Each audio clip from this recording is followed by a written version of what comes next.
Yo, everybody out there. Hello, how are you? It is August the what, 20th? Yeah. August the 20th. And we just did a really quick announcement just a few minutes ago. And we are sitting here on my back porch where there is a dartboard. Okay, so dartboards have significance. I just want you to know. I used to jokingly say that I have my face on a dartboard somewhere. So, but we are going to chitter chat here. Oh, I see somebody's on there. Kelly. Okay, Char will be jumping on here in a minute. Do you have Char in your messenger? Can you message her? Yeah. She's in Char. Oh, Char. No. Charlene. No. Jessica, can you message Jessica or text her and tell her we're on, or Tammy or somebody? Mm-hmm. All right. Oh, okay. So we got 4 on, so maybe Charlene is on. All right. So listen, y'all ready? I know I don't get on here and chat with you enough. I really should, because we still have too many like freaking fraudsters out there pushing all kinds of stupid stuff, and it's so distracting. And I want you to know I am working every day. I am working every day. And y'all know this girl, right? You have blue eyes. You do have blue eyes. Melissa. And we were in court the last couple days. We're going to talk a little bit about that, but also just talk about, first of all, while we're kind of waiting for some people to pop around here, I'm going to tell you about a couple of important things that have happened. I hope you see it. Whenever I see something, I try to push it over to Family Forward Project.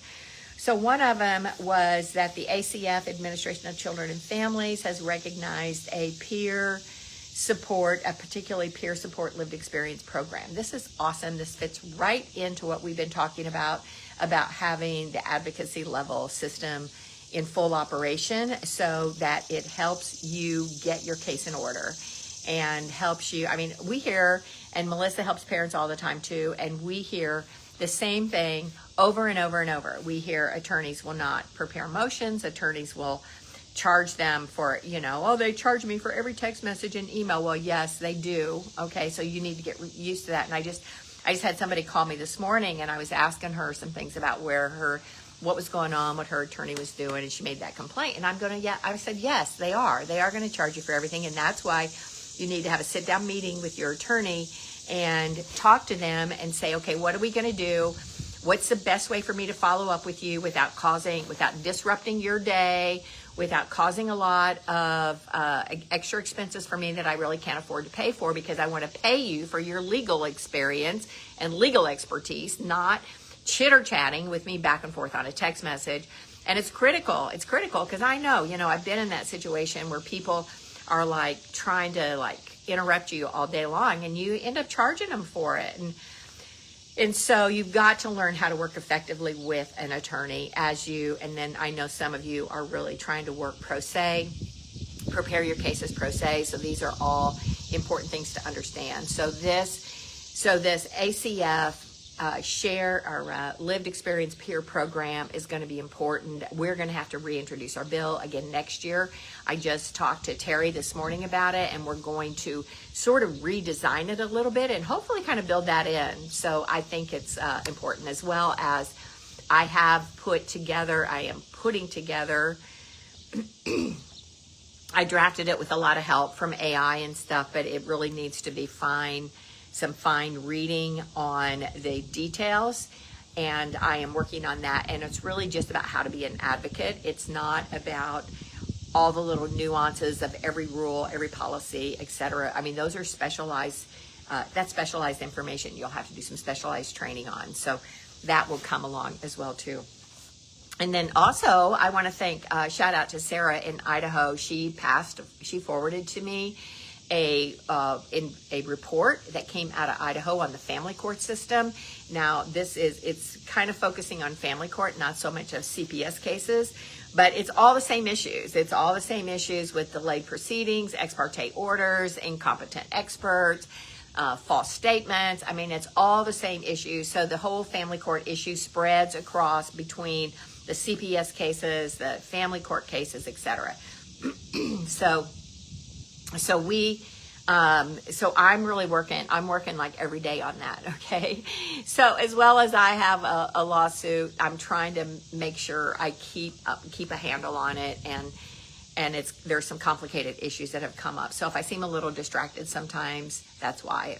Lots of people still call me, and we're going to talk more about that. When we want to, so we went to court, and it was a custodial interference case, and there was a defense attorney there, and the mom was the defendant. Okay, now first of all, I'm just going to say this about the whole entire case, and then I'm welcome for you just to pop in and give your opinion.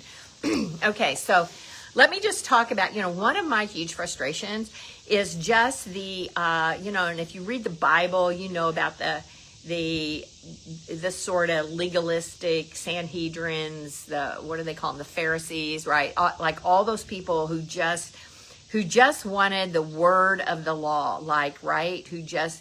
This is the word. Well, of course, every time somebody thinks about that, I think about Nazi Germany, because nothing that they did was illegal, because they wrote laws to make it legal.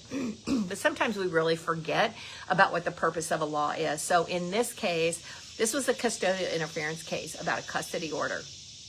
And it was between a mom and a dad, between California and Tennessee. And this question, it is a violation of a court order. That's correct. But also, it's about really vindicating and protecting a custody right? Like a legal custody right. All kinds of problems with the court system, but they do write orders. And the child's right to their parents, right? In this particular case, the very custody order that they were arguing over and fighting over in this courtroom, the dad was dead, okay?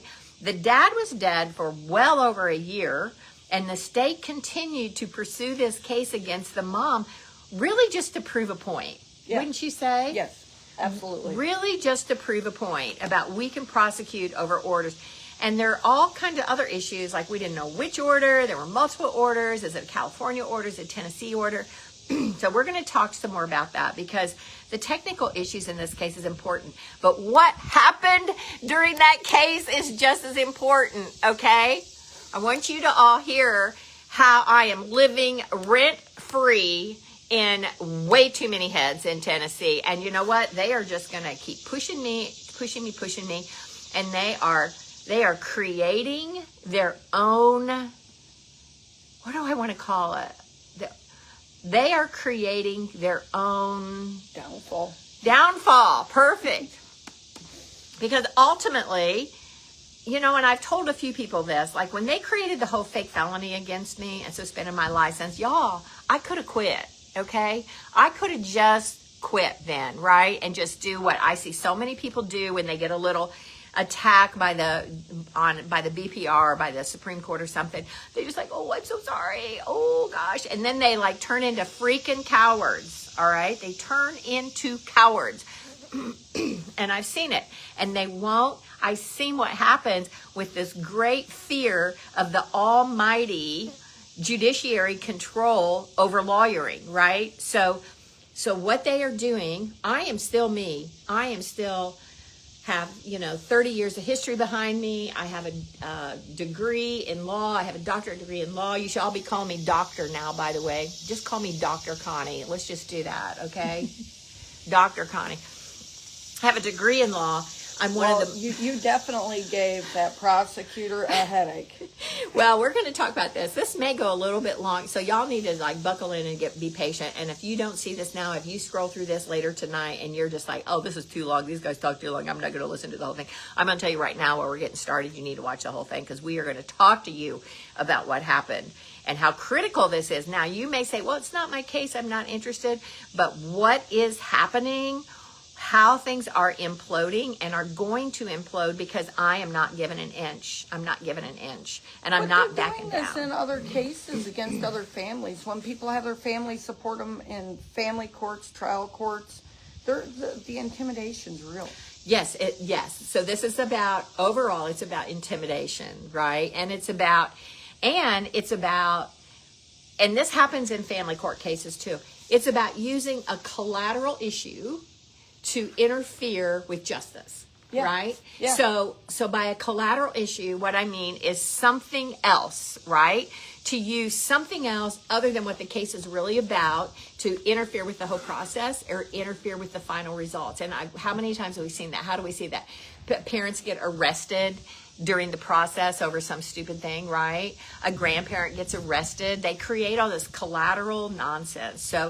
So, and those are things I've seen, and that is why the big one that we see in Alabama is they will go back, they'll find something stupid off of a Facebook from 10 years ago or a Craigslist post, and they'll turn around and say, well, isn't it true 10 years ago you did X, Y, Z? What relevance does it have to the current case? Exactly right. A Facebook post. Yeah, they love to go find a Facebook post. Right? They wanted to use the Trump election. The fact that I put up an advertisement that I think it's great that even the Amish voted for Trump, and they wanted to take that Facebook post and put it in front of the judge because he is a staunch Democrat. Right. They used Trump against me too. They tried to use Trump against me in the federal court. The federal court didn't roll with it. I just thought it was neat that the Amish were voting. I didn't care who they were voting for. Right. I just thought it was neat that they were getting involved in politics. Right. So, okay. So first of all, this is a custody order. This is a custody dispute, and they persisted in prosecuting this mother, even though the dad, whose custody they were trying to vindicate, was dead. Non-existent, right? And so the child, but they used that to be able to keep the child from the mother by giving the child to the paternal grandfather and cutting her off. And I mean, children have a right too, right? Children have rights. All right. So, So what do you want to say? Tell them some of your impressions about what happened.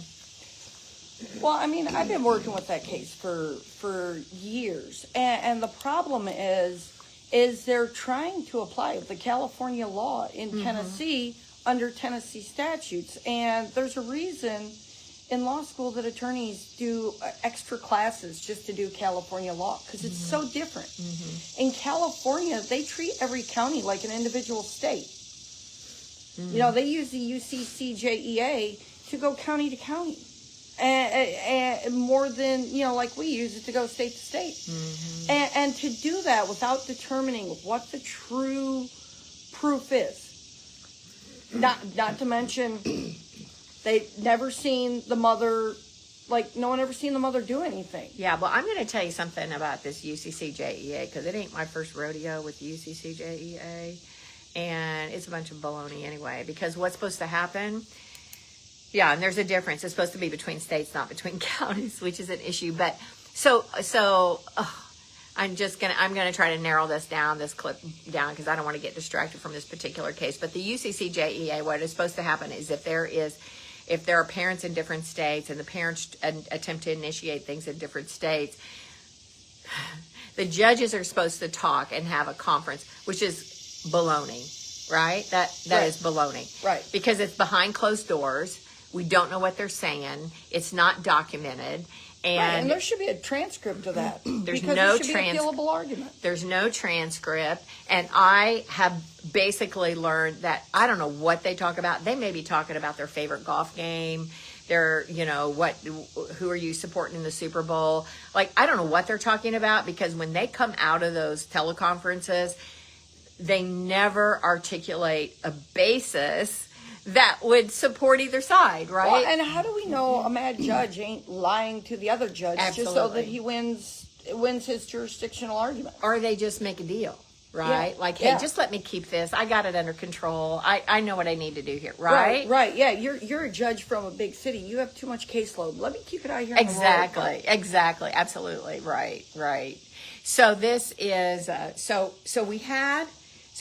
here this case starts, and it's now in Rutherford County, and I'm living in Rutherford County now. So, Melissa's in Alabama, and so I told her, I'll try to pop over there, and, you can come by here if you need to, and if you need a place to lay your head, you can do that. So it started on Tuesday, right? Yeah. Okay, so it started on Tuesday. They did jury selection on Monday. Oh, right, and did one witness. They started with a witness, but... The problem with the jury instruction, when they brought all the jurors in, and this is what jury instruction or jury selection? The jury selection. Okay. When they brought everyone in, they had this whole room with, all the people, and of course there wasn't enough preemptory challenges. Right. But the whole front section was nothing but men. Yeah. It was like 7 men to every 1 woman. Now, if you went beyond what the 8 and 8 peremptory of challenges would have given, if you went to the back half, Yeah. it was like, 2 men to 1 woman. Yeah. So, of course, we ended up with a bunch of disgruntled divorcees with probably bad custody orders to rule against a mother. Yeah, ultimately there were 9 men and 3 women, and only 2 African Americans, and mom was African American, right? So we had 9 angry white men. Yeah, basically. No, 8 angry white men. And then they let one of the women go. We had one of the women that we really wanted to keep on there let go. So jury selection had its own issues. So I didn't go Monday because I knew I had some other stuff I had to do. So I didn't go Monday. And so Tuesday, so I'm messaging Tammy just to get some general information, what's going on, and just generally. And I said, who's the prosecutor? And she sent me back a message that said Tammy. And I'm like, Tammy Reddick, right? And she's like, yeah, that's it. I was like, oh my gosh. Okay, so we're going to circle back around to that. But Tammy Reddick used to be a prosecutor in Williamson County, right? So I'm in Rutherford County, which is Murfreesboro, huge suburban county of Nashville. Williamson County is the neighboring county, huge suburban county of Nashville. And she used to be in Williamson County, and now she's over here in Rutherford County, I guess. Or maybe she was here and then she went over there. I don't know. But anyway, now she's here. This is not my first rodeo with her, okay? I have been around her before, and we're going to circle back around to how that is relevant and important in very many ways. So I walk in, I get there about 10:30 on Tuesday. I walked in a little bit late. She turned around, she looked at me, she stared at me. Now, these are not like the trials you see on court TV, because they always have the courtroom full in the galley. They have all these people there. And I was one person, and then on the other side there was like one other person who was the paternal grandfather, right? That was him. Yeah. And his girl. What is she? Her head was pink.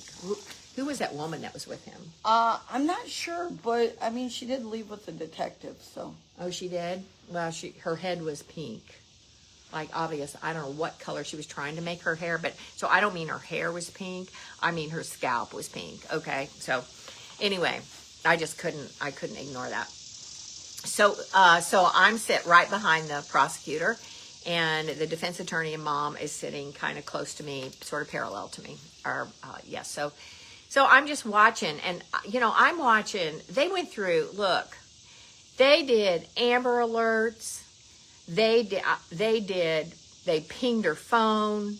They did geo searches, GPS searches. They did flock camera searches. They did SWAT on standby. They had SWAT on standby to SWAT a house. They did they tracked her to another city. They got Walmart Global Security involved to track Google. They tracked a person's walking through Walmart and checking out at Walmart, which never really identified anybody. But they had Walmart check that purchase, got the name off the credit card, which was not the mother. They had Google address, IP addresses searched, right? They sent the Texas Rangers out.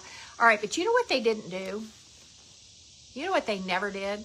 What did they never do? They never picked up the phone and called the mom. They never picked up the phone and called the mother. Not one time.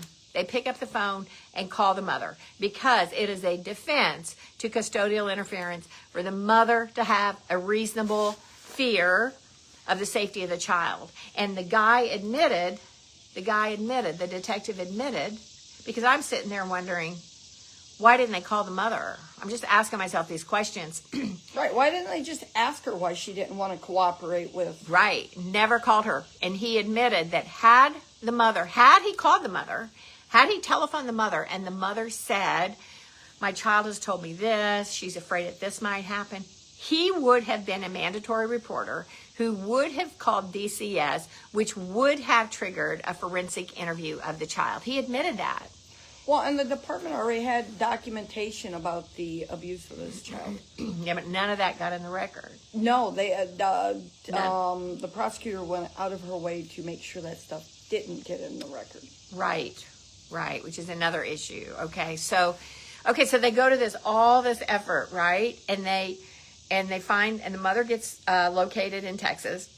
They never have any evidence of her leaving the state, how the child got there, how the child was with the mother. There was an unexcused absence at school. And so there's all this ancillary stuff, but there's never anything about mother actually leaving the state. Okay, so that's one issue. But here is the other issue that is complicated and important. There was a California order. There was a Tennessee order. The California order granted custody to the father and said that the child shall be returned to the custody of the father in California, right? Am I right? Yes. With the aid of the California Child Abduction Unit, okay? That was September 2023. All right, the California Child Abduction Unit wasn't involved in this case at all. Like, where were they? No, where was the written statement form? Anything. Where why weren't they? Obviously weren't looking at, and that's September 2023. Well, and the California Abduction Unit is a part of the DA's office. It's actually a little office within the DA's office, and the same DA that was originally trying to prosecute mom in California, who dismissed the case after they looked at a few motions filed, was the same lady who was working the child abduction part of it. Okay, so they couldn't bring her because then that would bring in the evidence of why they had to dismiss the California case. Yeah, so tell the people, because I don't know about her being arrested there. So tell the people about how she got arrested in California. So when they arrested her in Texas, they had warrants for kidnapping out of California and kidnapping out of Tennessee. And they ran two parallel cases.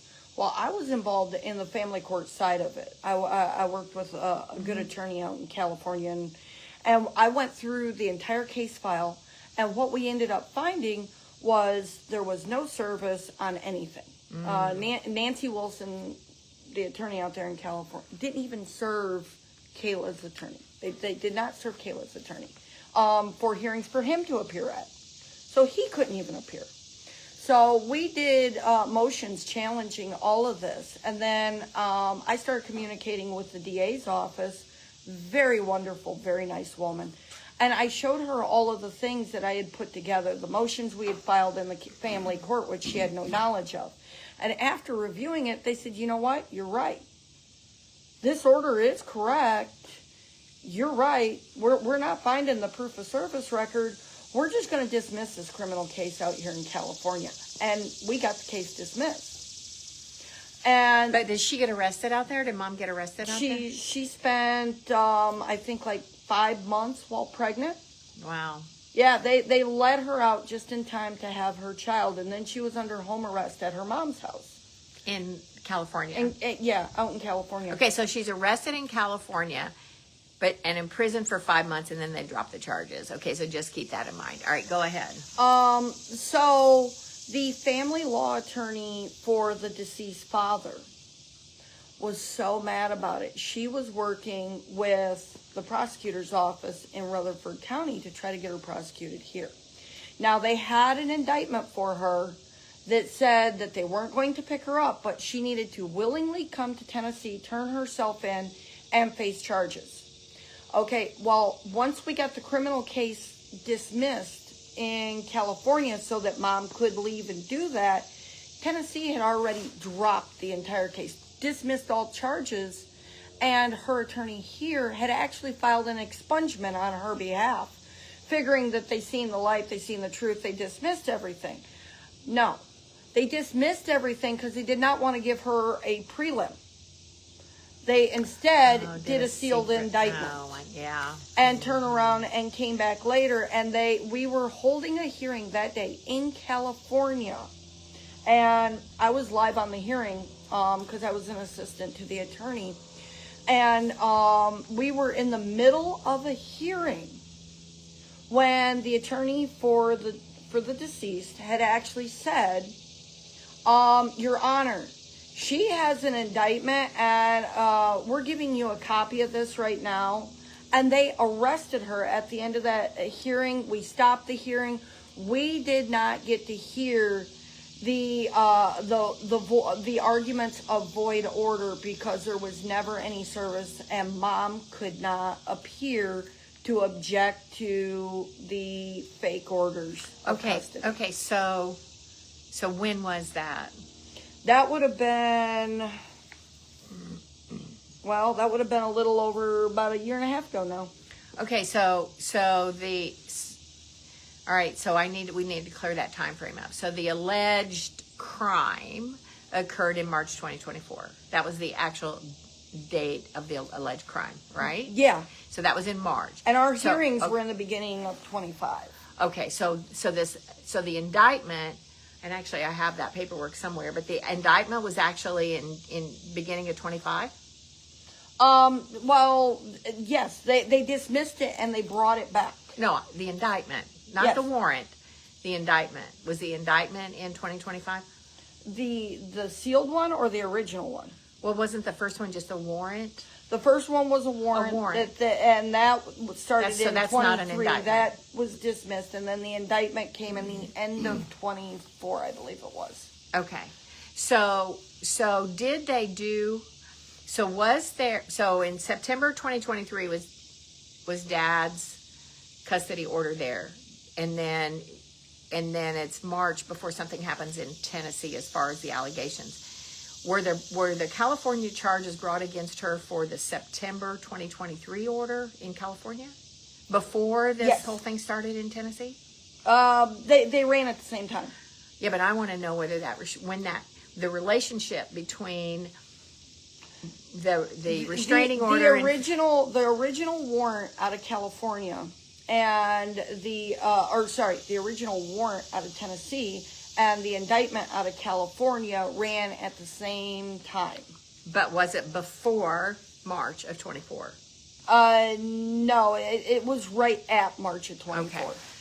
Because that's what I was trying to figure out. I was trying to figure out if he had initiated a criminal action against her solely based on the California order prior to the events in Tennessee with the restraining order. No, Okay. it all started with the alleged abduction. Okay, so Mom comes when Mom's in Tennessee, she files for a restraining order, which the restraining order gets entered,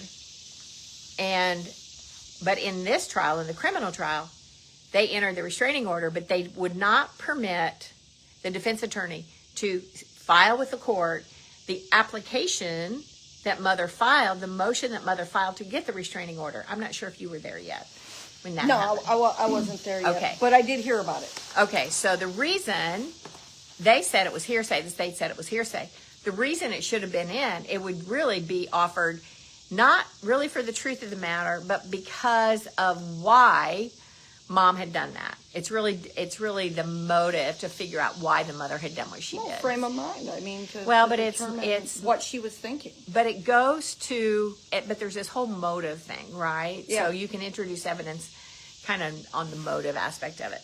So she, she gets this restraining order. Well, this restraining order basically says, nobody's going to leave the state, including Dad, right? Well, it It's a said he neither was parent. not allowed to come to Tennessee, and she was not allowed to leave Tennessee. No, that restraining order said neither parent shall leave this state. It said neither parent shall leave the state of Tennessee. Yeah, he's never been in Tennessee. I know, but the restraining order said neither parent will leave the state of Tennessee, right? So that's what they traveled on.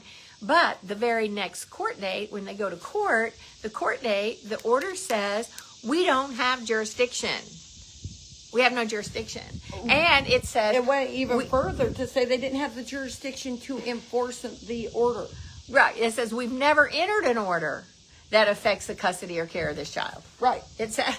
And yet the restraining order was there. So this restraining order, and here's the problem. You know, I know a lot of you people think, oh, juries, we should have juries. If you don't have the case perfectly planned for a jury, you're going to have problems, because juries do not understand the law. They do not understand court orders. You know, that juries are good guy, bad guy. That's their mentality. Who's a good guy? Who's a bad guy? That's It's a basketball game. Yeah, it's even worse than basketball, though, because if they form an opinion on who's a good guy and who's a bad guy, like, it doesn't matter what you say, right? It just doesn't matter. And in this case, and when you have law enforcement, you always have that burden that you have to overcome, that the cops are the good guys, right? You have to really identify what they didn't do. And, you know, I feel like the defense probably could have really hammered that a little bit more, because they never called her. You had all this information. You pinged her phone. Why didn't you pick up the phone and call her? And, you know, I raised this with me and Wendy, too. They didn't even take the time to make a phone call. Well, and not only that, they fought, the prosecutor fought so hard, you know, because the defense is protection of the child. Mm-hmm. Okay, they fought to make sure that the statements of abuse could not get in. They fought to make sure that the statements of abuse against the mother could not get in. They granted hearsay of the child, but then turn around and shut that down because it just posed too much defense. Mm-hmm. And her due process was absolutely violated in that. Yeah, I think so too. That the information, the child statements, and it's you know, there's a lot of parameters and things to do that. So and between you and me, Tammy went out of her way to try to make it to where even we, as people who see more of this, mm-hmm. I mean, I had a hard time keeping up with which order she was referring to. Was she referring to the restraining order? Because in one aspect, she said the restraining order. But in the next aspect, she literally told the jury, here's 3 California orders, each order being at least 40 pages long, because California has a very complicated filing system. Pick one. Decide which one you think. Yeah, she kind of did that.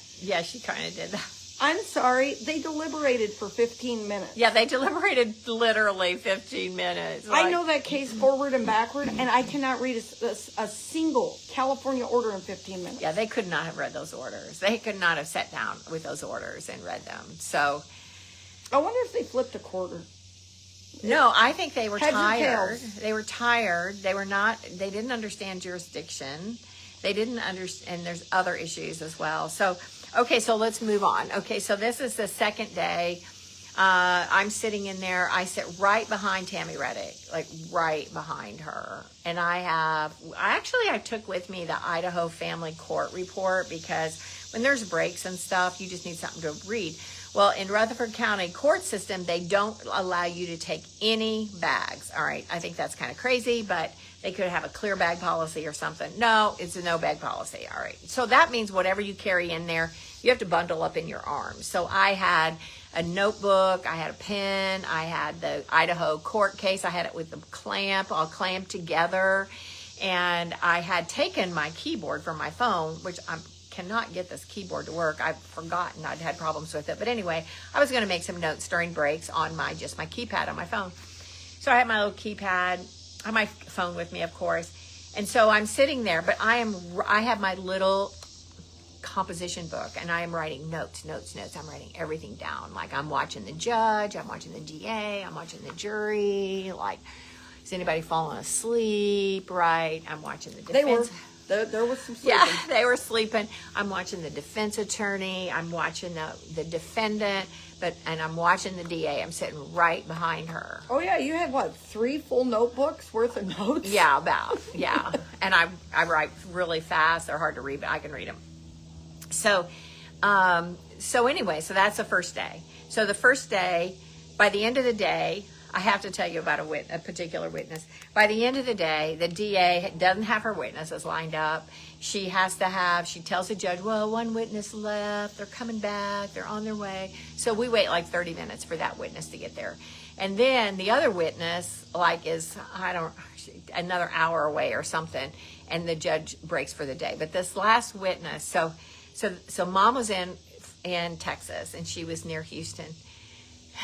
So their last witness was a Texas Ranger. Okay, now look, we're Tennessee, right? I've lived in Texas before. I get it. I sort of understand the Texas mentality and everything. But they're all about, Texas Ranger. Well, have you ever watched Walker, Texas Ranger? Have y'all ever watched that? Who was that guy that played that? Not Clint Eastwood. It was Chuck Norris. Chuck Norris, right? So everybody else in the country, when we think Texas Ranger, we think Chuck Norris, because we don't know. We don't deal with Texas Rangers. So in through the door comes this guy who says, I'm just going to say it. I'm sorry, you guys, if I'm critical of people sometimes, but you just have to look at situations sometimes, and you just have to laugh at it, because it's so hilarious, right? So he's kind of a pin-headed little nerd. I mean, that's just the truth, right? But he comes in the courtroom with this huge brim, polished, varnished Stetson hat that's white, right? And he's carrying it across his chest like it's a Bible. The brim of that hat was nearly as wide as his shoulders. It was so funny. And so he gets up there and he sets his hat down in front of him, right, on the witness thing. And I'm going you're not that cool, buddy. Of course, I didn't say that. So we have this Texas Ranger witness. There's always some funny witness. And also, I'm going to say during this case, okay, I'm just going to kind of put this out there. There was a mystery person whose name came up 3 or 4 times, right? Right. Mystery person. Right. Yep. They kept talking about this mystery person by name who was never called as a witness, right?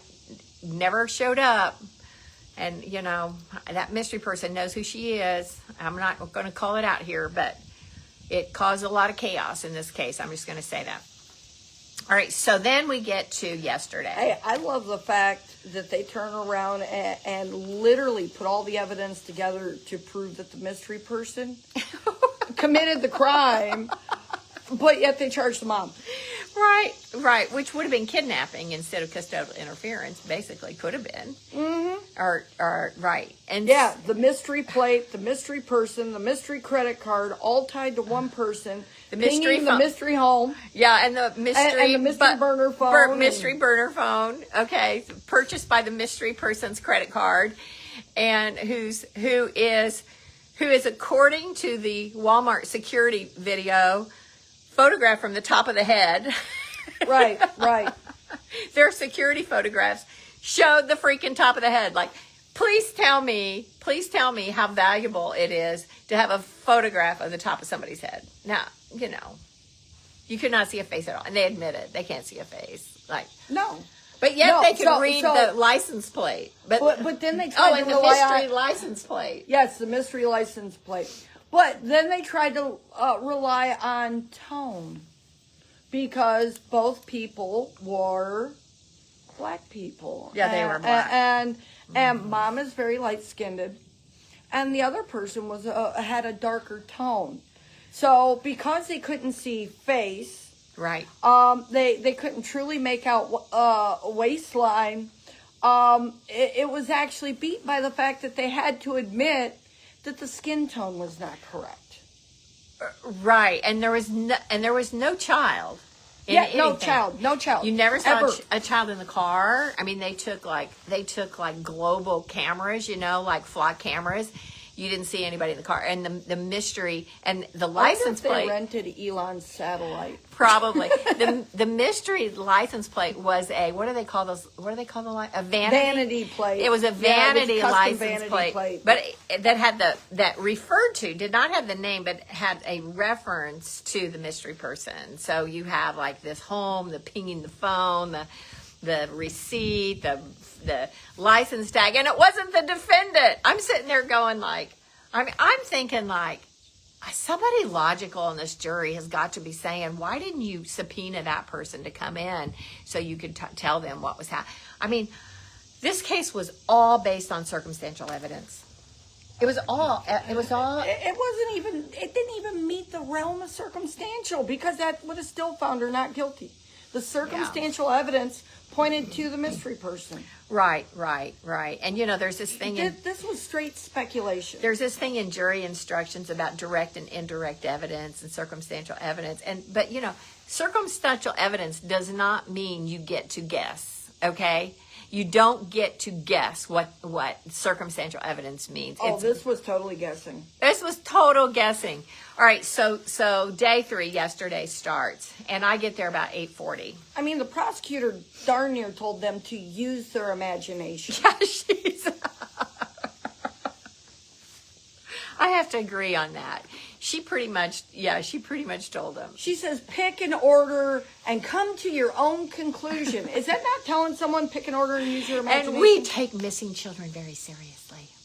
Then why don't they go get all the ones that the department have trafficked off? Right. Where's the 100 missing kids? We're still looking for little Mia. That we got her back, we got her safe, and DCS has so screwed up her brain. She's missing. Nobody knows where she is, and they can't find her. Right. So, and the whole Amber Alert phony baloney. And that, one of the reasons they got rid of me is because I said, don't believe Amber Alerts, because they are so misused. And I know how they make a request for Amber Alert. It's technically one little piece of paper. They have no background, really, information about what's going on in the case. Well, when a real child is missing, the parent can almost never get an Amber Alert. No, that's right. You're exactly right.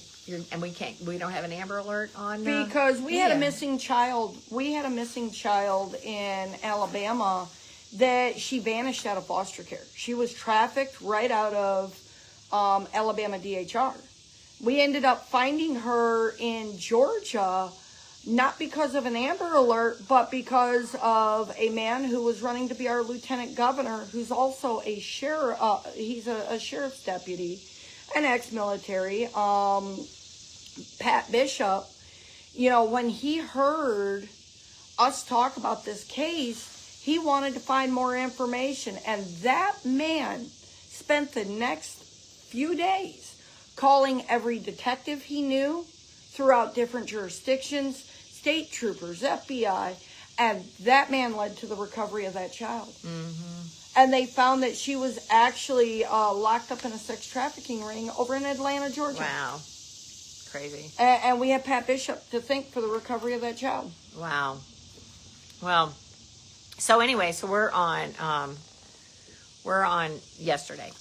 So I get to court about 8:40, 8:45 or something. Court starts at 9. And so I'm just kind of settling down. And again, I took this extra reading so I can kind of flip through it.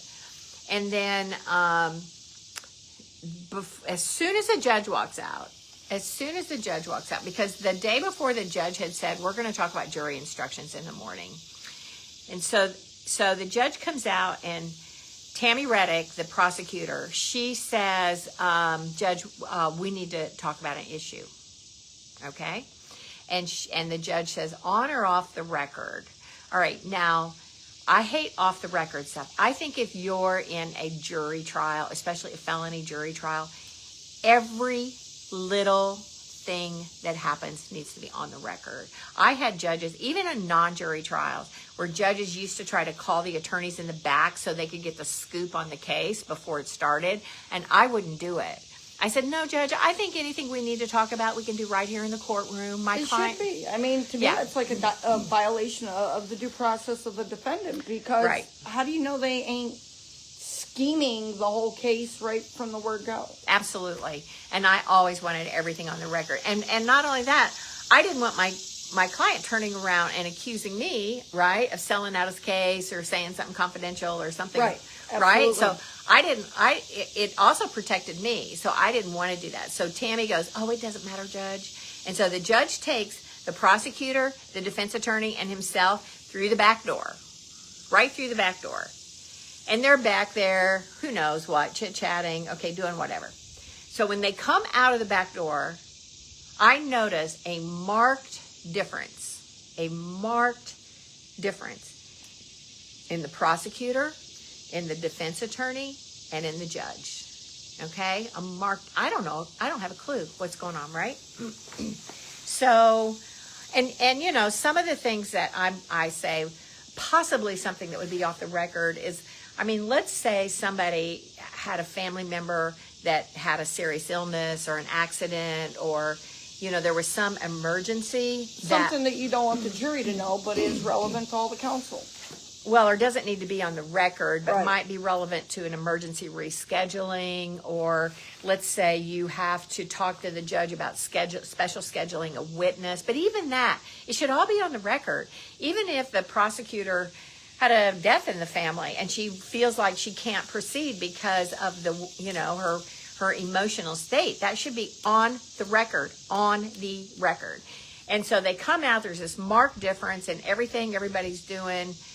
But the judge says immediately, he's like, I think that I'm going to charge the jury with hide or harbor a child, which is the code section A3.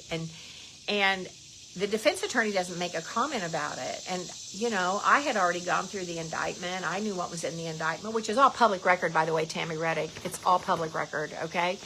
So I'd already looked at the indictment, and I knew that was weird. Defense attorney didn't say anything. And so we do something. I don't know what we do. We have this last witness, whoever, I can't even remember who it was. They started looking for some order, so we needed a 10-minute break. No, but we put that last witness on. Because Right. she's closed her case before the break. Right. So who was that last witness? It was the guy who couldn't be there the day before. Oh, the Walmart guy? No, the friend out of Chicago. Oh, right. Yeah, they flew in. Where did they fly the Walmart guy in from? Texas?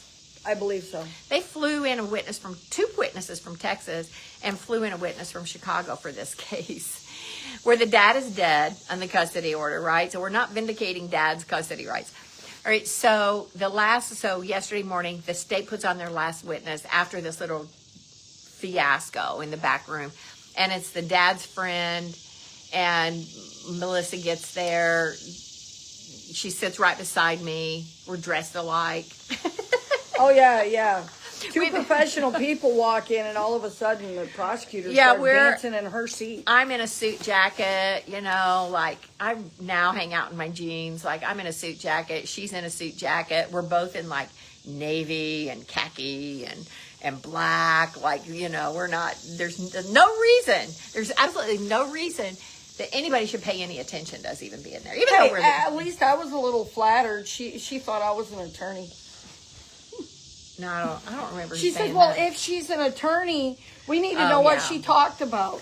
Well, yeah, she said if. She didn't say that you were. She said if. Hey, I'll take the compliment. Yeah, so I said, so they put in their last witness, and the state stops their case. They close their case. They are done, okay? So y'all know what that happens. Most of you guys in here have been involved in some kind of court case. You know, one side has to put on all their proof. They rest, they call it, or they close their case, and then the other side has to put on their case and call their witnesses. So the state rests. The state stops. She's put on all her proof. She's put on all her witnesses, and I don't know what's happened between 8:45 and 9 o'clock, or 9 o'clock and 9:10, 9:15. I don't know what's happened. So there's a little break. Walk into the hallway. I just kind of walk over to where the defense attorney is and the defendant, and I'm just there to support them and talk to them. And actually, you made a statement to the mom about, like, how do you feel about the case? I mean, you was trying to be encouraging. Right. Or something maybe I noticed. Something like at that moment, it wasn't really something legal. You was just trying to be encouraging. Well, and I think we were probably, we'd both seen the evidence, and I may have made some comment about their evidence or something, right? And the defense attorney is like, no, like, stop. Like, I mean, he like treats me like weird, right? Like, so weird. And mom is now like all freaking out, right? And then I get pulled into the little room for the conversation. And when... Okay, hold on though. Now remember, mom, who's the defendant, has also not heard the backroom conversation in chambers. Right. And neither had I. Right. And so poor mom, the defendant, she has no idea what's going on. She's been chatting with me. I've been talking to her about, how she feels, what's going on, what she sees happening. And so defense attorney takes Melissa in a room, a little conference room. And he's like, no, not you, right? And then what happens in there? He turns around and tells me how in the back room that the conversation that the prosecutor was bringing up is that she wants to find a way to essentially say that you being there is proof that you're practicing law without a license. Right. And she wanted you grounded to your own side of the courtroom. She didn't want you near her. But she accused you of witness tampering. Yes. And she accused you of prepping Kenneth. She accused you of doing all of these things to try to say that she's practicing law, and literally to the point that she had the attorney worried that even saying hi to you, they would turn around and try to reprimand him. Exactly. Full intimidation of the defense counsel. In the middle of a felony trial, she is intimidating defense counsel. She has rested her case. He is mentally trying to focus on and get ready for his presentation. And the rest of the day, he was off. Oh, he was mad. He was mad, but he was off. He was not totally focused. Okay, so he has this conversation with her. He takes her in, tells her. And so, we go back in the courtroom now. So now we've had this break and we walk back in the courtroom.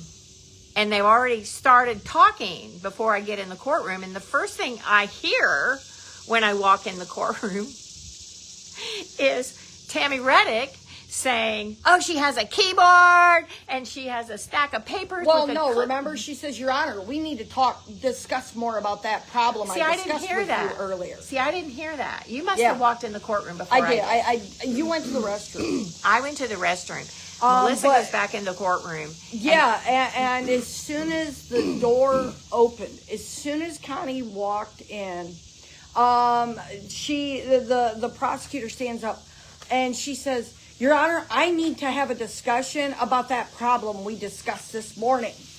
Right. And the jury hadn't come back in yet. And plus, now, I still don't even know what that is.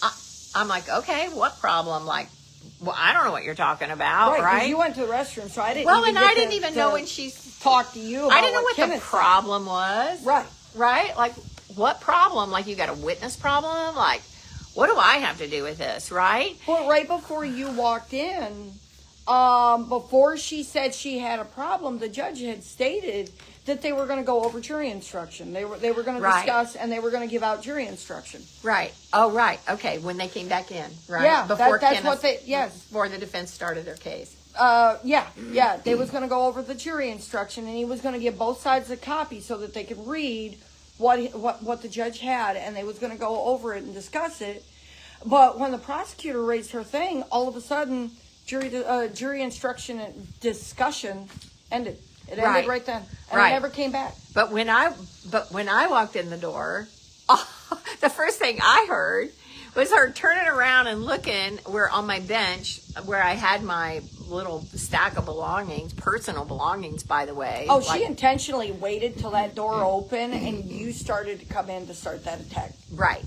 Because I heard the door open and I didn't look back because, I didn't want them to think that, it mattered to me where you was at. But I heard that door open and I knew you was, and that's when she jumped up.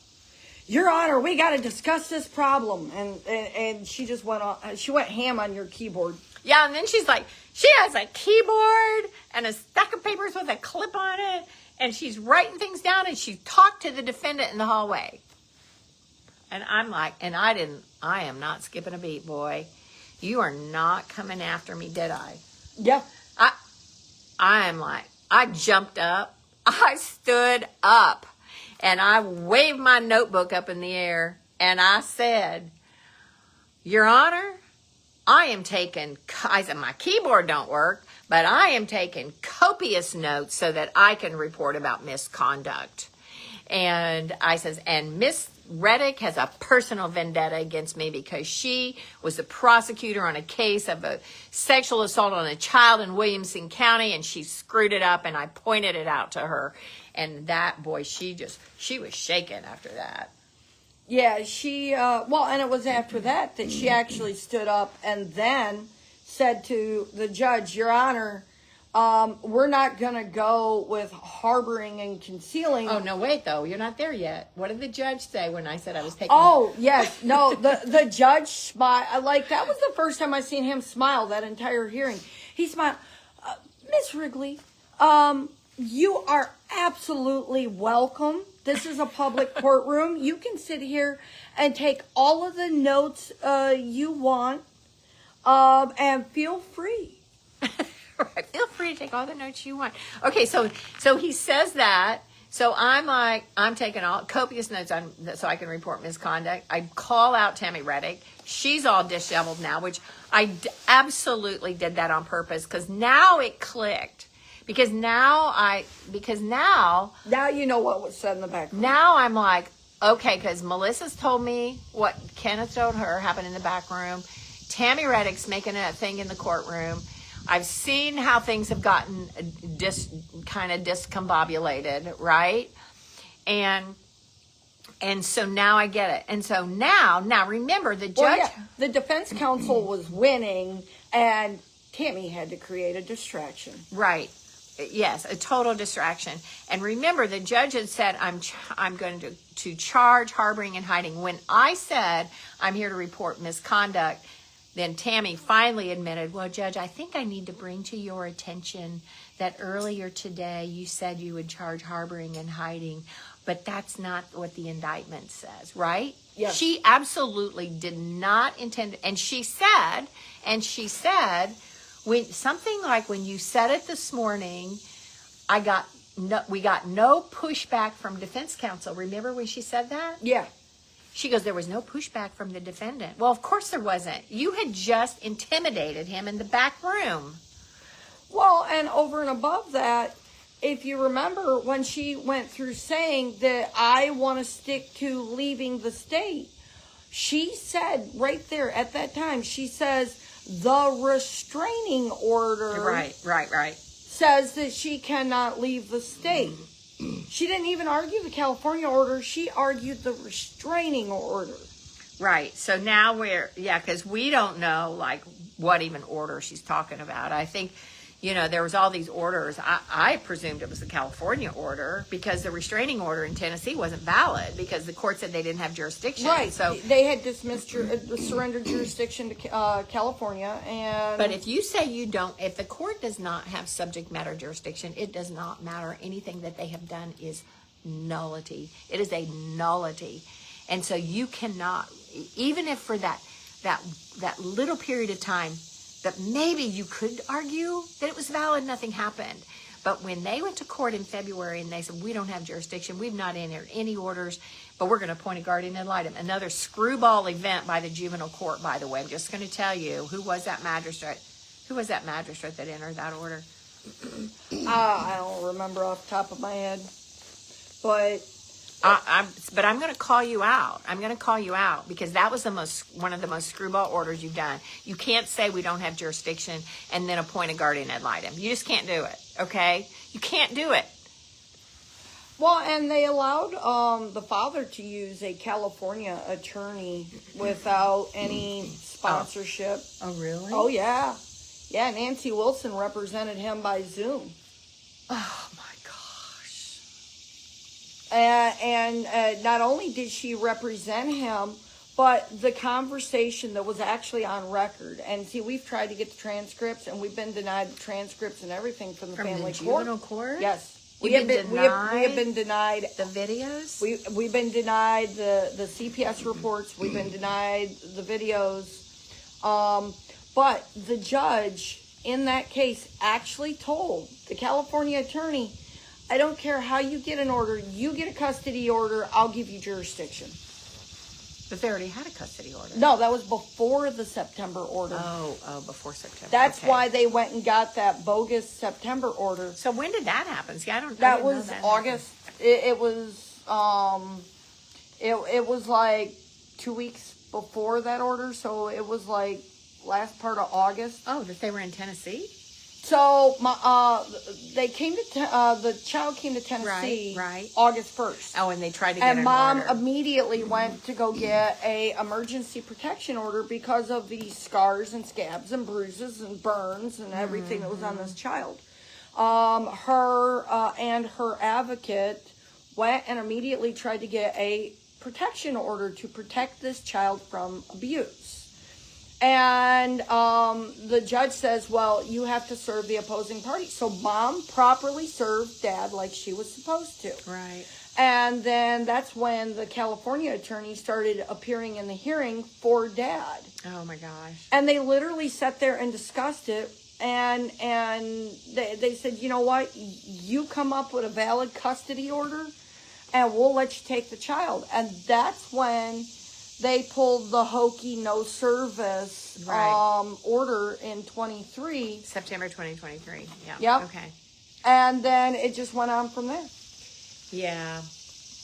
Okay, so after their little shenanigans in court yesterday over me, the whole case was just a mess after that. And then we had other little problems, and we had an out-of-state witness, we had Zoom, just those issues. But the whole thing that I could not escape me was that it was just there was a cloud that was placed on defense counsel. Now, he didn't tell me to leave, and they did not tell me to sit on the other side of the courtroom, but the prosecutor was trying to give me a seating assignment. I mean, I didn't bother her. I didn't say anything to her. And I purposely didn't, because I knew if I made one peep and I said anything to her or snarled at her or anything when she was walking right past me. I think a couple times I caught you smiling at her when she looked at you. Yeah, I tried to be a little snarly at one point, but it didn't work. So, okay, so then they, and the jury was so tired, defense was off, all that, okay, all that. All right, so now 15 minutes, they found her guilty. So I will say this, though, so there another little thing happened. So when the jury went out to deliberate, we were standing out in the hallway, and the deputies were out there.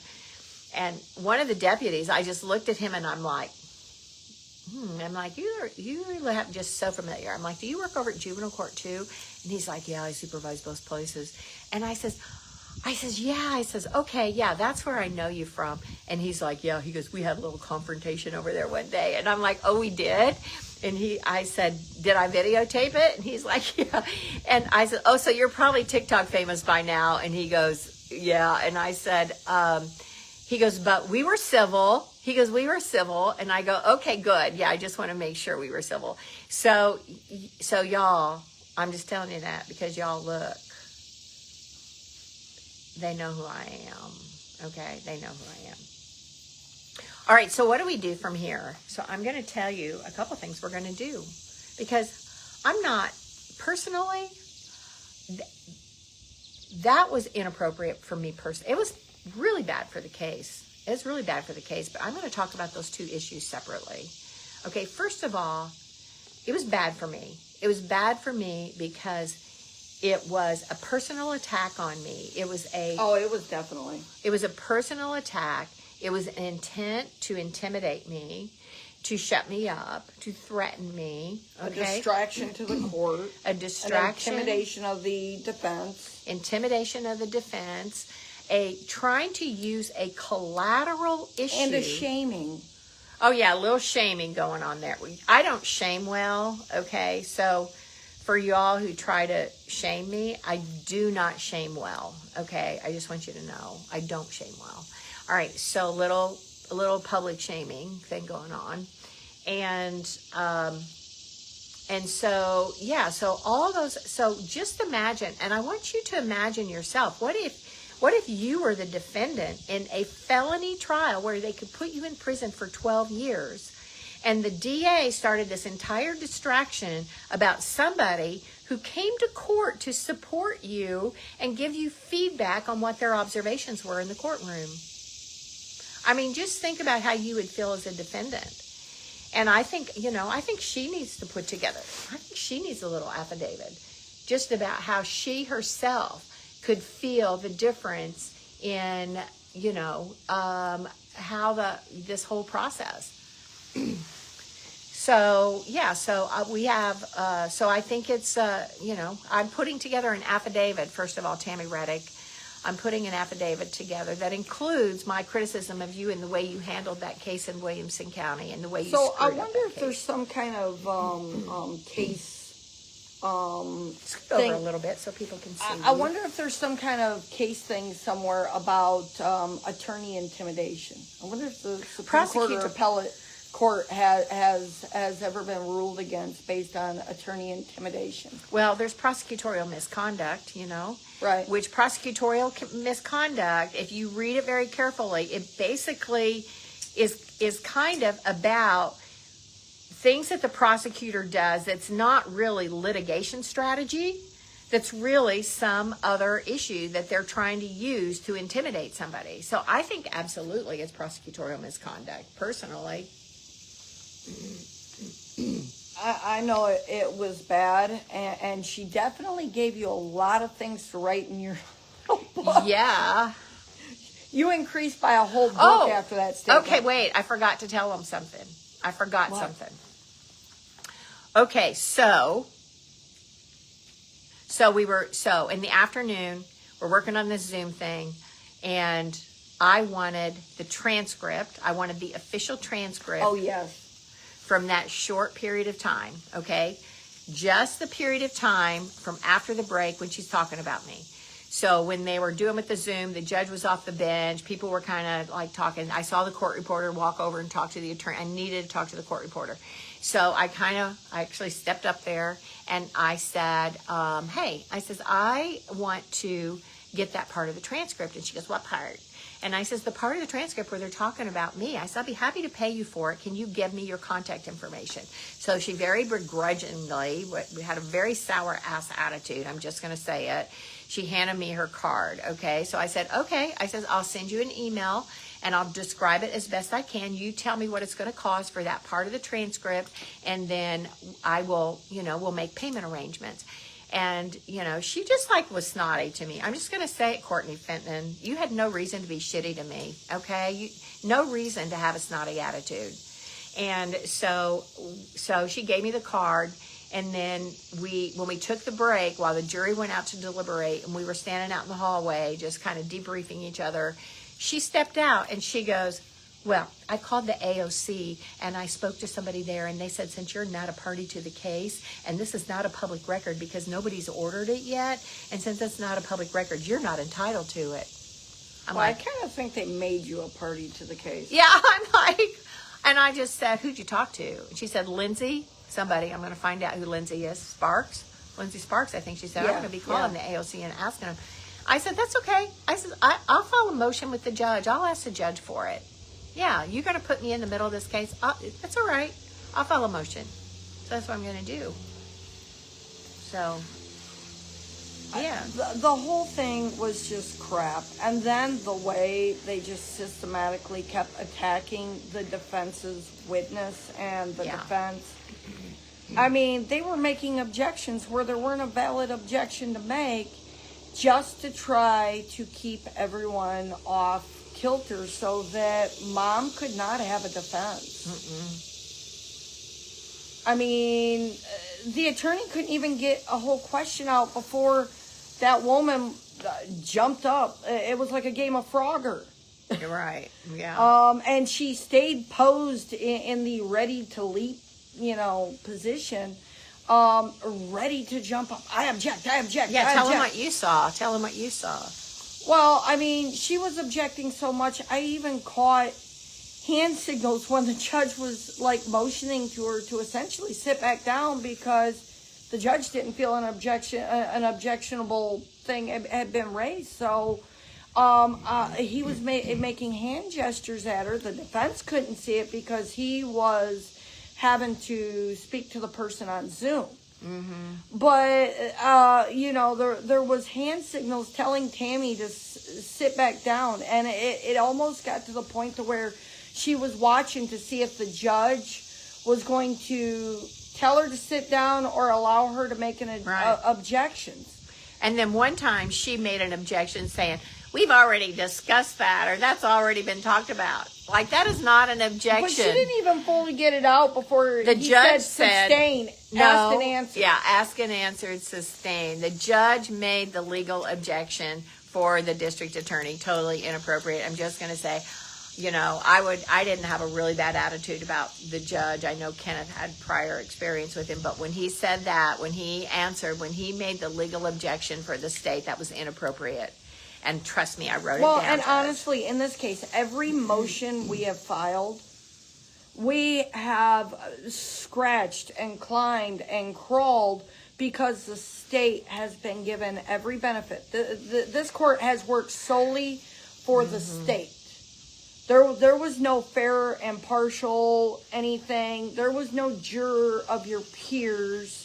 I mean, this thing was so one-sided that any mother, no matter how innocent they would have been guilty in that courtroom.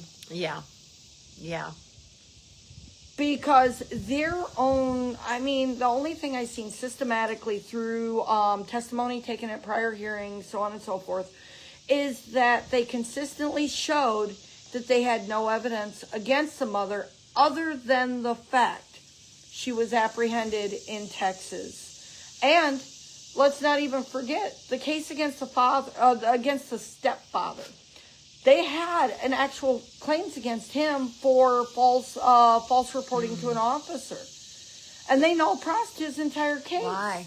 Don't know. His own attorney did not know that they had dismissed all charges against him. Mom's attorney contacted his attorney after I had looked it up and figured it out. They had contacted him and said, "Did you know your client was completely null-prossed on all charges?" It had become a high-profile case because when all this happened, Dad, the bio dad, the abuser in the case, had came out to Tennessee, had gotten himself on the news. He cried on the news. "Oh, they stole my poor daughter." The man was drunk on the news. How did I miss that? The man was slurring his words on the news. So Andrew Crum was on the news. Anthony Crum.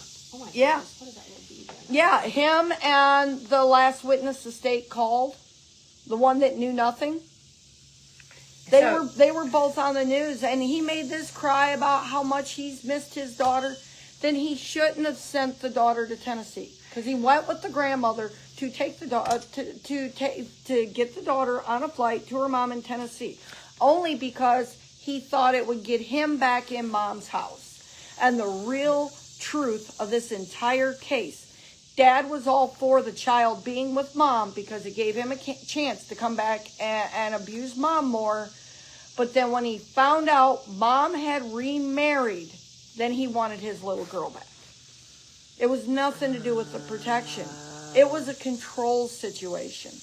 Yeah, so if y'all want to do any research on it, it's Anthony Crum, C-R-U-M, and Mike Serge, S-E-R-G-E. If y'all just want to check that out, it would have been about March 2024. And they did a GoFundMe. Oh, and they did a GoFundMe, yes, right. They did a GoFundMe to raise money. I say it was money to go get drunk on. They say it was money for Dad to stay in Tennessee. But after all the people, so when an Amber Alert goes out, there is a super huge amount of social media people who investigate those, who look into it. Well, they started looking into it, and they realized that Dad was defrauding the situation, and all of these content creators had actually reached out to GoFundMe And they ended up doing an investigation through GoFundMe. They found that it was fraudulent intention. They shut it down. They gave everyone their money back because they found out that not only was Dad the abuser, Dad's been in multiple car wrecks with the child involved. That's how the dad died. He died in a motorcycle wreck with the child on the back of the bike. California has strict helmet laws, especially for small children. And she would have been 7 at the time. Maybe at the most. She was 7 years old on the back of the motorcycle with no helmet when Dad, drunk, got into a head-on collision with a woman high on methamphetamine. How did the child survive? It flung her off. Ugh. She ended up with severe road rash. She ended up with a broken arm. And, this was the exact reason why Mom was trying to protect the child. This is why Mom refused to give the kid over to the police. Did you guys try to get his criminal record in? We tried to get his criminal record in, and because of him being deceased, the judge wouldn't allow it. He would not allow the criminal record in. Dad had in excess of 5 drunk drivings. He had B&Es. He had assaults. We tried to get in the CPS report from California where Dad, CPS removed the child from Dad and placed her in safety placement due to the fact she was left alone in the vehicle, and Dad was there in public brandishing his firearm, drunk, fighting with people. And the department removed the child and placed the child in protective custody due to that event. And then, of course, they turned around and gave Dad the kid back pretty quickly. Because Dale Crum actually has a lot of contacts within that county, and he's very influential. I was trying, I knew that it's Grandpa the grandfather. had something. Yes, the grandfather but that's is like kind in of protected. San Diego County? What county is that? San Diego. In San Diego County. Yeah, I was curious about how he must have. And so the CPS report got kept out. The fact that Dad admitted that he burned the child with bacon grease, that got kept out. The fact that he would punish the child by making her drink hot sauce if she talked too much. How does this all get in the record though? Where is that documented? So the CPS report is actually part of the record in the California criminal case, family case, and everything. And we had certified copies of it, and the judge wouldn't let it Yeah, in. but you have to get a witness. Why couldn't you get one of those people to testify? Well, they wanted Dad to testify since it was an investigation of him. Well, I know, but the CPS worker didn't somebody interview the child? Yeah, but that person's no longer with the agency. Yeah, but we can still find him.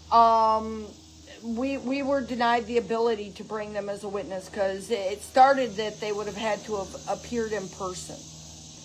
And here's my thing, okay? But why do they have to appear in person if we got another person to appear by Zoom? The only reason they let her appear by the grandmother appear by Zoom is grandmother made it over halfway there, and but you heard her son had a medical emergency, and she had to turn around, and that was the only reason the judge made the exception. But I don't think that. But you guys didn't ask for any other witnesses to be by Zoom. Yes, right? we did. Who?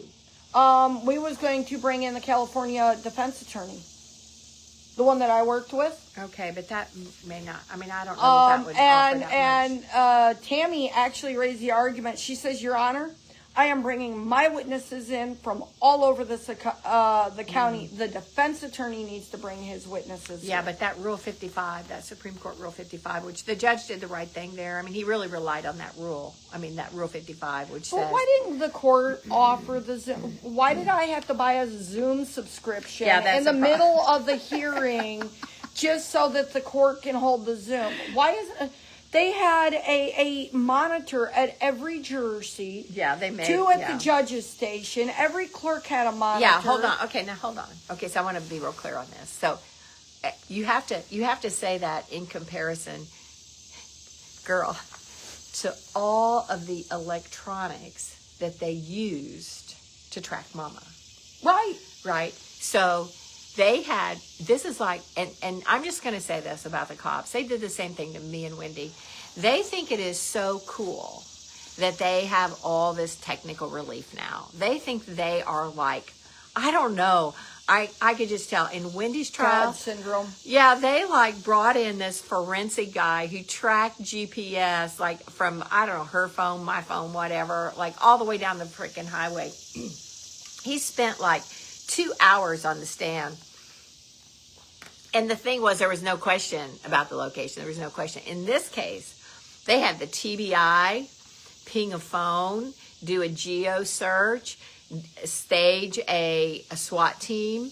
They had flock cameras tracking a license plate, which, you know, here's the one thing I never really got. Why did they track that particular license plate? Because that license plate belongs to the home that they pinged the phone. Okay, so they had to use more But electronics. yet mom never lived in that home. I know, but the point is the electronic investigation. So they pinged the home. So they had to invade our personal private information of our driver's license. So when they found out the residence, they then did an electronic search of the vehicles and the license plates attached to that residence. And then they used flock cameras and LPR, license plate readers. They used LPR to track that vehicle halfway across the state of Tennessee. And then they got Walmart. When they figured out that the vehicle was close to Walmart, they got Walmart to find that vehicle in the parking lot and then track the person who got out of that vehicle through the store, all their purchases ever with Walmart and Sam's Club, to give them they gave them the number, whether, I don't know if it's the IP address or whatever, the number on the phone, right? Like, yes, the receipt had the IMEI. Yeah. So the receipt of purchasing the burner phone had the IMEI of the burner phone, but they never once called the burner phone. Well, so you know what that makes for? A good tip. If you're going to get a burner phone, get it from a friend, not from Walmart. Yeah, don't go to Walmart, right? Like, go to, like, have a friend get cash. Get on Facebook Marketplace. Buy a phone for $5. Or have cash and go to a grocery store. Now, so here's the thing, so they actually have sanctioned an attorney before, because an attorney said somebody had posted about somebody broke into their house and somebody got hurt or whatever, and they're like, well, if you kill anybody, we have a castle doctrine around here. You can protect your castle, like drag them inside. They actually sanctioned an attorney for saying that. So look, I'm not telling you, although they have no jurisdiction over me anymore, I am not telling you to go get a friend to get cash and go to Mapco to buy a burner phone across town. I'm not telling you that. Well, I mean, but I'm just with saying, the way they treated you, it was like you was already grounded. Yeah, like I'm already a criminal. Yeah, you're a naughty person. I'm already a criminal faction here, but I'm just telling you. Hey, if you can't be famous, be infamous. Yeah, exactly. So, so all that electronic, all that investment in law enforcement and electronics, and in the freaking courtroom, they cannot have a method to do a telephonic witness testimony. When you've got a witness that's in California, you can't have that set up in a courtroom. How did they hold the hearing? Which they ultimately did. They used the court's laptop. My Zoom. Yeah, but you know what? They should have a WebEx account or something. But how do they deal with inmates when they're video arraignments and everything? Yeah, that's video. That's in the courtroom. So why? That's a closed circuit, though. I think that's closed circuit. I'm not sure. They allowed Dad to appear in the family court by Zoom.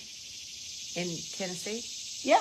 In the juvenile court. In the juvenile court. And that's and that was the judge's Zoom. Right. Not the bystander in the audience. Right. That was a judge's Zoom. Yeah. So that this is what it was all about. So, in many ways, and again, I'm going to use this information. I'm going to use this information about how it was intended as a private citizen now, by the way. I am a private citizen, and how Miss Tammy Reddick, who has a personal history with me and a personal vendetta, intended She should have been apologizing, not attacking. Well, because that poor kid got no justice all those years ago. That is true. She never apologized for that. But even without that apology, there was not one reason for her to do what she did. It served no purpose. No purpose. No purpose. I think I disagree. It served the exact purpose she intended it to. Well, true. Distract. For her. Distract and turn even the judge's focus to something other than a fair trial. Mm-hmm. And it darn sure did that. I mean, heck, she was not nice to me just because you sat near me. Heaven forbid, you sat near me. Oh my God, you got cooties. No, you sat near me. Right. I was there first. Right. You sat near me. Yeah, so I want you all to ponder all of that. You know, if you tuned in late, you're picking this up later today. I know this has been kind of long, but this whole process, I mean, the nuances of the process is so important. I mean, I have people, you know, gosh, you guys. You know what it reminded me of? What? Family court. Yeah, it did. Wasn't it just Right. like being in a family court hearing, the way they treat everyone? Yeah, for sure. Just this time it was in an open courtroom. Yeah, but there was there was no legitimate purpose for what Tammy Reddick did. So I wonder if she tries to turn around and get mad at you for doing this live. Yeah, good. Because you remember what the judge said to all the jurors. He says, this case is over. You are free to talk about any part of it you want. Right. And he darn near told them to go talk about it. Yeah, he really did. He did say that. So I want to see if she turns around and tries to come after you, because how dare you get on here and speak the truth? Right. Oh my God, Connie, you're horrible. You told the truth. Right, and I advise somebody to go have their friend buy a burner phone with cash across town at a MAPCO so that it couldn't be tracked back then. Yeah, I did not advise you of that. I'm just telling you that that's how they tried. But my point is they used all this electronic media. So yeah, so they love to attack me for speaking out on social media, and then they try to find one little thing, like she said this one little thing that was not true. So therefore, you know, she's like impugning the judicial system. She's, you know, like interfering with the administration of justice. Okay, so y'all lost jurisdiction. You've lost jurisdiction. It's done. I even got I have a second appeal that's pending on another attempt to do something with me. And remember, she was just honing her focus on you poisoned the well. Oh, yeah, I poisoned the well for sure. But, and another one, they're like, okay, we're going to dismiss this. We no longer, you know, have jurisdiction over you, right? I guess that's what they're trying to say. I'm sorry, that's a well that if this is clean water, if this justice system is the clean water, we need to be poisoning this well, because there's some amoebas moving around in this water that needs some real cleaning out, because the system's horrible. Yeah, so, and then I'm just going to close out with this, because it's turned into a beautiful day, and I do have a lot of work I need to do on a couple of things. I've got to do some discovery stuff, so I have to close. So, but I am going to close with this, because in a whole different instance, if any of you have been watching or following my personal page, I'm also working with my son and just my family's been saying, yeah, Jessica's like the pink cat. Yeah, we love you, Jess. You know we do. So, so I'm just going to put this out there. So I've been tracking what's going on with Clarksville, the crazy stuff that's going on in Clarksville. People are trying to bash me. Okay, I'm just going to tell you guys, whatever. Say whatever you want. You're stupid. So you're going to go walk in on one of Tammy's next cases? No, I'm filing a motion, just so you know how I'm going to wrap this up. I'm doing an affidavit. I'm filing the motion because I want the judge to put on the record what occurred in chambers. I want the judge to put it on the record. And I want the transcript. So, you know, going back to that in chambers thing, there was a family case that I was an advocate for in northern Alabama. And this was a really bad case, which we'll go over someday. But they had an in-chambers meeting. Well, I got Yancey to represent the mom. And when the attorneys all went back in, the judge had prior TPR'd this parent. It got vacated in the Court of Appeals. Mom got the kids back. There was a fake allegation. They got the children removed again. And the judge appointed himself to this case because they overturned his prior decision, and he was mad about it. He was a circuit judge, and in Alabama, district judge handles, the department cases. And he appointed himself to it. And he told all of the attorneys, he pulled everyone in the back room for this chambers meeting, this off-record chambers meeting. And this is why I agree with you that it needs to be on record. He looked at every one of them and he says, look, I want to make this clear. He says, consider this a divorce because that same mistake ain't going to be made again. And he stated that to the defense, to the GAL, to the attorney for the state. That judge stated that consider this a divorce. Those kids are never going home again. And that was a case where an attorney had actually filed fake orders, committed adoption fraud, got the children adopted out when the state was still doing reunification. This third party, Sam McClure's office, the adoption law firm in Alabama, who's well known and documented for this, he committed adoption fraud in this case and actually had got these children adopted to a foster parent when they were in the first stages of adjudication and reunification in the family court because the courts don't talk. And that judge is sitting in the back room, says, well, just consider this a divorce and I won't make the same mistake twice. And the whole thing, what's done behind closed doors is just an absolute injustice to the parents, to the defendants. No closed door. And they take kids in closed doors too. And that, I fought that a lot with kids. My daughter was taken into a closed chambers meeting with the judge. My daughter might have actually called someone because she has a call recorder on her phone. So she called someone from in her pocket so that she would have record of what the judge was asking her, just to point out that injustice. Yeah, they do that. And they even made a rule that they're permitted to do that. I'm like, no, even though there's case law. All right, so I was making this last point, though. So I've been working with Clarksville, the sex offenses going on up there in the school. I'm talking with Adam going on lives. He's getting lots of attention about that. And a couple people have been, scouting out, our history. Like Adam had a case with his family. That's how I met him, and I represented him. And we beat their socks off. I'm just going to say we beat their socks off. His kids are home.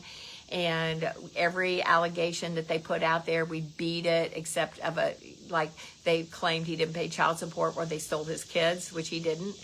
But we got all that taken care of. And and there was an issue with a man that was unfortunately involved with my family, and I'm not going to get into details as far as names because these poor children involved in this, their names have been smeared enough. I don't care what you do to me, but you're not going to put children in a bad place, making believe that there is something wrong. You're just not going to do it. And so I'm going to call this out by name. John Elliott Cunningham and Mary Catherine Cunningham of Brentwood, Tennessee. Your son is in prison on a 100-year sentence that has been appealed and he has lost, okay? He is in prison for 100 years and I have not put it out there and talked about it. And you have a judgment against you for $36,000 for your continuous attempt to interfere with a parent's parenting. You have a judgment against you. You lost everything. You were ordered to pay attorney's fees, and I'm putting it out there. And if any of you want to criticize me, go look up John Elliott Cunningham, who sometimes goes by Elliott Cunningham. He's got a little thing on YouTube. He thinks he's a big music marketing guy.